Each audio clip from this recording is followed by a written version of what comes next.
In today's video, I'm going to teach you how to add, create, and edit shortcuts in Microsoft Edge. Whether you're a seasoned internet user or just getting started, managing your shortcuts efficiently can make your browsing experience smoother and more enjoyable. So let's dive right in. First, open a new tab in Microsoft Edge. This will typically bring you to the start page where you can see your most visited sites and a variety of shortcuts if you have them set up already. Now take your mouse and hover over the existing shortcut section. Here you'll see an option for adding new shortcuts. Among these is the tile labelled plus add a site. Go ahead and click on that tile. This will open a dialog box where you can input new information. In this dialog box you'll be prompted to enter some details. First is the name. This is essentially what you're going to call the shortcut. For instance, if you're adding a shortcut to a social media platform like Facebook, simply type in Facebook in the name field.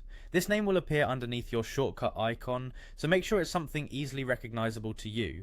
Next, you'll need to fill in the URL. Using our example, you would enter https://facebook.com. Make sure you get it right so that the shortcut successfully directs you to the intended website.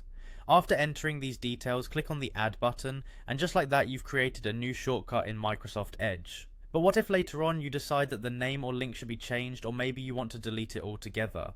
Well, Edge has made this easy too. Hover over the shortcut tile you'd like to modify. As you do, you'll see a three-dot menu icon, which is sometimes referred to as the ellipsis. Click on it to reveal a small menu. From this menu you have a couple of options. If you want to rename the shortcut, go ahead and select Rename. This will allow you to change the name to something else, perhaps more descriptive, or to correct any spelling errors. If the shortcut is no longer needed or you're reorganizing, you can choose the remove option to delete it from your list. And there you have it, a simple guide to creating and managing your shortcuts in Microsoft Edge.